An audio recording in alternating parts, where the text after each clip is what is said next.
So, how I became a single mom. Let's get into story time. But first, let me introduce you to myself. I'm Latyawells, the multifaceted mom. If you're new to my channel, welcome. So let's get into it.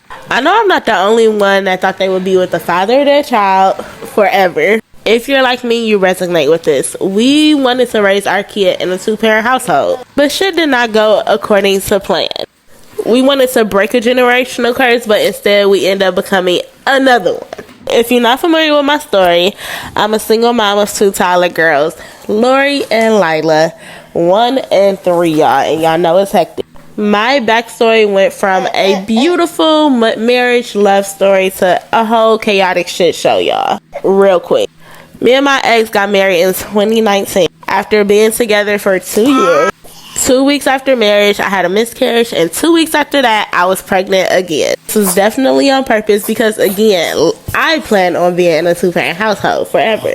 But 6 months in, I was like, oh shit, what did I do? 6 months in, I found out that he was paying for pictures on Cash App, and that was only the smallest thing that I went through. There were so many things that went on in a 3-year marriage that led to not only getting a divorce, but him pleading guilty for domestic violence, specifically sexual assault, and leaving me in a very traumatic, mentally fucked up headspace. While I could go into much detail about what happened, I'm just going to use this time wisely to reflect on what I learned, and hopefully I can help some of my other moms out there.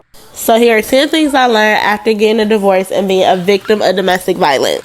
1. Your relationship is only a reflection of the dysfunction that you grew up with. You gravitate towards what's familiar. 2. The saddest truth of it all.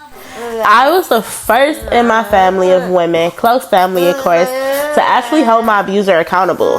So you can imagine that was an extremely lonely ass experience. 3. And I really hope this helped my ladies out there.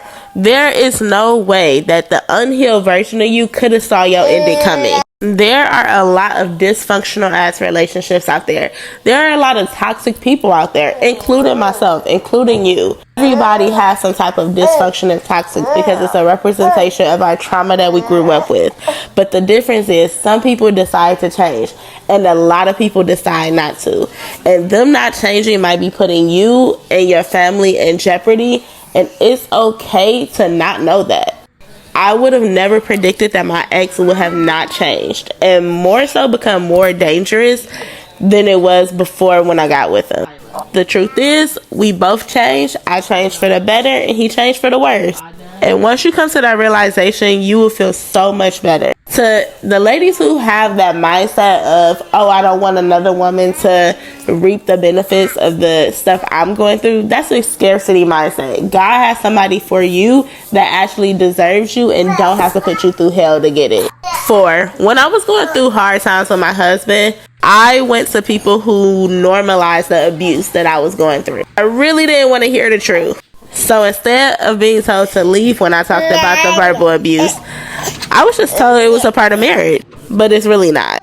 5, and this is for my ladies who are still in it, still going through it. Nobody can tell you when to be done, baby. No matter who told me that my marriage was unhealthy and I should leave, I didn't want to hear it. Nobody and nothing could make me give up on my marriage that I committed to. But when I was done, I didn't need anybody else's opinion. I was just done. 6, going no contact was the best decision I made for my mental health. And I honestly suggest you do it, especially if you was with a narcissist. 7, and let's keep it real. Choose your heart. Staying in a marriage is hard. Staying in a toxic marriage is hard. Leaving a toxic marriage and becoming a single mom is hard as fuck. They both hard, but choose your heart. I'ma just tell you one thing though. One of them come with more peace than the other one. 8, please learn to be alone, sis, or you will end up in the same situation. Think about how you ended up in your situation. Now, I'm not saying I'm responsible for the sexual abuse. However, did I ignore signs that he had a porn addiction? I absolutely did. Let's be real. My bar was set in hell because all the men had cheated on my parents, my mom, my aunt before. So the fact that my husband wasn't having sex with another girl was a privilege to me. And that's sad. 9, having a healthy dad in the life is extremely important. However, if a person is so toxic to where you can't be around them, they might not be healthy for your kids. So you might have to have some boundaries there. I see a lot of women begging a man to be in a child's life because they don't want the kid to be without a dad, and I completely understand that. However, the dad is going to be a not your dad. You can't force that out of him. Last but not least, get your shit together, baby. Start over. Do what you gotta do. When I left my ex, I had to downsize to a 1-bedroom. We was all sleeping in the same bed. However, I was able to pay off my debt and build my savings. Shopped at thrift stores. I did what I had to do. I worked as a virtual assistant on the side and made extra money to pay for childcare. Get your hustle on, because nobody is coming to save you. Save yourself. I am no longer ashamed of being a single mom because, let's be real, shit happens. You cannot punish yourself forever. You can't punish yourself for what you didn't know.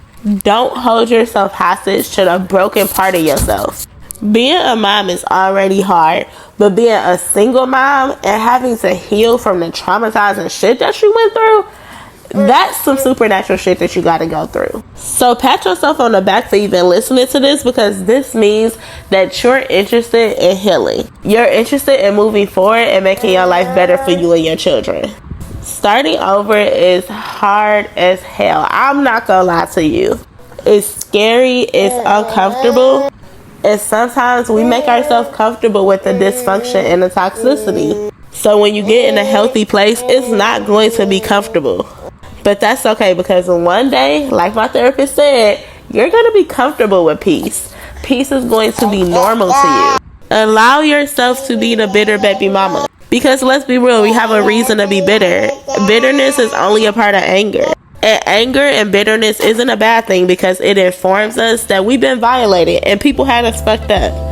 So it's time to set boundaries. It's time to move forward. And if you're a mom that's looking to make your life better and create a better life for yourself and your family, subscribe to the channel and join the community, because we are here for you.